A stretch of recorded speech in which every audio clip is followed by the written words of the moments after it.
Hi, boys and girls. We are on Chapter 15 from The Trumpet of the Swan by E.B. White, A Night at the Ritz. When the desk clerk at the Ritz Hotel saw the boatman enter the lobby followed by an enormous snow-white swan with a black beak, the clerk didn't like it at all. The clerk was a carefully dressed man, very neat, his hair combed.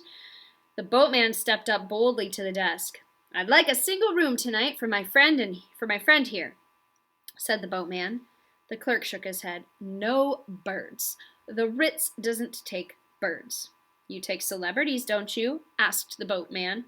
"Certainly," replied the clerk. "You'd take Richard Burton and Elizabeth Taylor, wouldn't you, if they wanted to spend the night?" "Of course," replied the clerk.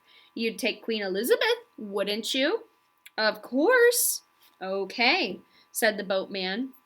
"My friend here is a celebrity. He is a famous musician. He created a sensation in the public garden this afternoon. You must have heard the commotion. He's a trumpeter swan and plays like the great Armstrong." The clerk gazed suspiciously at Lewis. "Has he any luggage?" asked the clerk. "Luggage?" cried the boatman. "Take a look at him. Look at the stuff he's got with him." "Well, I don't know," said the clerk, staring at Lewis's possessions. "There he is with all of his stuff around his neck. His medal, his money, his slate, his chalk, his trumpet."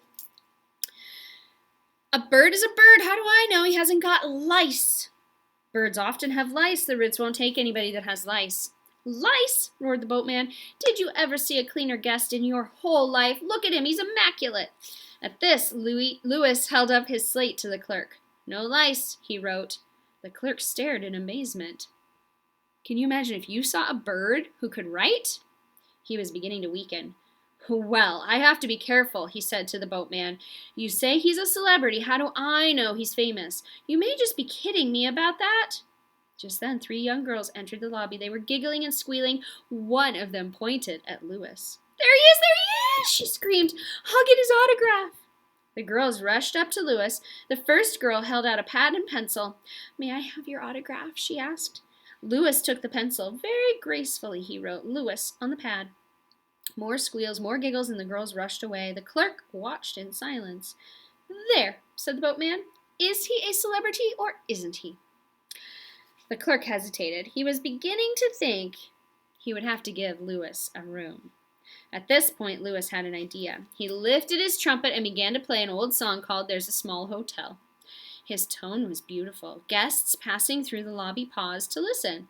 The clerk leaned his elbows on the desk and listened attentively. The man behind the newsstand looked up and listened. People sitting upstairs in the lounge put down their cocktails and listened.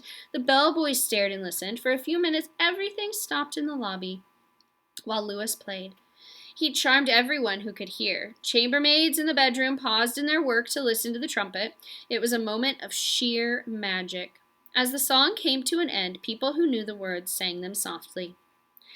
"How about that?" asked the boatman, grinning at the clerk. "Is this swan a musician or isn't he?" "He plays a sweet trumpet," the clerk said, "but there's one more question that I hesitate to bring up. What about his personal habits? Will he mess the room all up? Actors are bad enough. Musicians are worse. I can't allow a large bird to occupy one of our beds. It might put us out of business. Other guests might complain." "I sleep in the bathtub," Lewis wrote on his slate. "Will not disturb bed." The clerk shifted his weight from one foot to the other.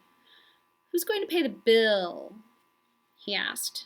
"I am," replied the boatman. "I'll be here early tomorrow morning when Lewis checks out." The clerk couldn't think of any more reasons for not letting the swan have a room. "Very well," he said. "Sign the register, please." He handed Lewis a pen and a card. Lewis wrote, "Lewis the Swan, Upper Red Rock Lake, Montana." The clerk studied it. He seemed satisfied at last. He summoned a bellboy and handed him a key. "Take this gentleman to his room," he ordered. Lewis removed his medal, his trumpet, his slate, his chalk pencil, and his money bag and handed them to the bellboy. Together they walked to the elevators. The boatman said goodbye. "Sleep well, Lewis," called the boatman, "and be ready to come to work promptly in the morning." Lewis nodded. The elevator door opened. "This way, sir," said the bellboy. They entered the elevator and waited for the door to close. A rich smell of perfume filled the air. Lewis stood very still. Then he felt himself rising. The elevator stopped at the 7th floor, and the bellboy led Lewis to a room, unlocked the door, and ushered him in. "Here you are, sir," he said. "Would you like a window open?" The bellboy put Lewis's luggage down, snapped on a few lights, opened a window, and laid the room key on the dresser. Then he waited. I guess he wants a tip, thought Lewis. So he went to his money bag, loosened the drawstring, and took out $1. Thank you very much, sir, said the bellboy, taking the dollar. Lewis had never spent a night alone in a hotel. First, he walked round and around, switching lights on and off, examining everything. In the writing desk, he found a few sheets of letter paper that said, Ritz-Carlton, Boston. He felt mussy and dirty, so he went into the bathroom, climbed into the tub, pulled the shower curtain across, and took a shower bath. It felt good and reminded him of the water fights he used to have with his brothers and sisters. He was careful not to splash any water out of the tub. When he was finished, he stood for a while, admiring the bath mat and preening his feathers. Then he felt hungry. On the wall of the bedroom, he found a button that said, Waiter. Lewis put his beak against the button and pressed hard. In a few minutes, there was a knock at the door, and a waiter entered. He was nicely dressed and tried not to show surprise at finding a Swan in the room. May I get you something? He asked. Lewis picked up his chalk pencil. 12 watercress sandwiches, please, he wrote on the slate. The waiter thought for a moment. Are you expecting guests? He asked. Lewis shook his head. And you want 12 watercress sandwiches? Lewis nodded. Very good, sir. Do you wish them with mayonnaise? Lewis didn't know what mayonnaise was or what it tasted like, but he thought fast. He cleaned his slate and wrote, 1 with, 11 without. The waiter bowed and left the room. Half an hour later, he was back. He rolled a table into the room, placed a huge platter of watercress sandwiches on it, along with a plate, a knife, a fork, a spoon, salt and pepper, a glass of water, and a linen napkin nicely folded. There was also a butter dish with several pieces of butter covered with cracked ice. The waiter arranged everything carefully, then handed Lewis a bill to sign. The bill said, 12 watercress sandwiches, $18. Goodness, thought Lewis. This is an expensive place. I hope the boatman won't be mad when he sees the supper charge on the bill tomorrow morning. He borrowed a pencil from the waiter and signed the bill. Lewis the Swan. The waiter took the bill and stood there waiting. I guess he wants a tip, thought Lewis. So he opened his money bag again, drew out $2, and handed it to the waiter, who thanked him, bowed again, and went away. There he is with his sandwiches and the waiter.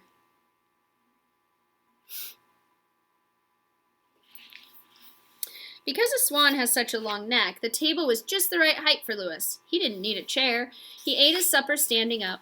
He tried the sandwich that had mayonnaise on it and decided he didn't like mayonnaise. Then he carefully pulled each sandwich apart. All he really wanted was the watercress. When he was thirsty, instead of drinking from the glass of water, he walked into the bathroom, drew a basin full of cold water, and drank that. Then he took his napkin, wiped his beak, and pushed the table out of the way.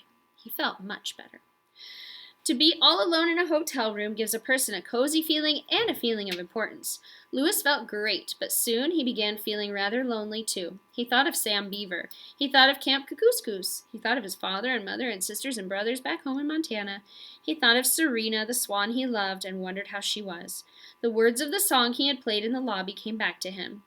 There's a small hotel with a wishing well. I wish that we were there together. How wonderful it would be, he thought, if Serena could be here at the Ritz to enjoy the hotel with him. The waiter had left an evening paper on a table. Lewis glanced at the front page. To his amazement, he saw a picture of himself on the lake in the public garden with the swan boat. A big headline said, Boston goes wild over the trumpet of the swan. The news story began. There's a new bird in town. His name is Lewis. He is a trumpeter swan that really plays the trumpet. Incredible though it may seem, this rare and beautiful water bird has accepted employment with the Swan Boat Management in the public garden and is entertaining boat riders with his smooth trumpet. Crowds gathered at the lake this afternoon after his arrival, and the sweet notes of his horn were heard in many parts of Boston. Lewis read the article to the end and then tore it out of the paper. Sam Beaver ought to know of this, he thought. From the writing desk in his room, Lewis took a pen and a sheet of paper. This is what he wrote. Dear Sam, I am spending the night at the Ritz in fashionable surroundings. You were right about Boston. It is very pleasant. I was able to find work as soon as I arrived. I am associated with the Swan Boat at the salary of $100 a week. You may be interested in the enclosed clipping from today's paper. If all goes well, I'll soon have enough money to pay my father's debt to the music store, and then I will own the trumpet free and clear, and will hope that by blowing it passionately I will be able to make a favorable impression on the young female I am in love with. Then everybody will be happy. My father's honor will be restored, the music shop and billings will be repaid, and I can have a wife. I hope you are well. I miss you. A hotel room, even though it has every convenience, can be a lonely place. Your friend, Louis. Louis addressed an envelope to Sam, folded the letter, fitted the newspaper clipping in it, and found a 6-cent stamp in his money bag. He sealed the envelope, pasted the stamp on, and dropped the letter in a mail chute outside the door of his room. Now I'll go to sleep, he thought. He went into the bathroom, used the toilet, then drew a full tub of cold water in the bathtub. He couldn't get Serena out of his mind. How wonderful it would be if only she were here. Before settling down for the night, he picked up his trumpet and played the song he had composed for her when he was in Ontario. Oh, ever in the greening spring, by bank and bow retiring, for love shall I be sorrowing, and swans of my desiring. He tried to play softly, but in a minute the phone rang in his room. Louis lifted the receiver and put it to his ear. I'm sorry, sir, a voice said, but I'll have to ask you not to make so much noise. The Ritz does not allow its guests to play brass instruments in the bedrooms.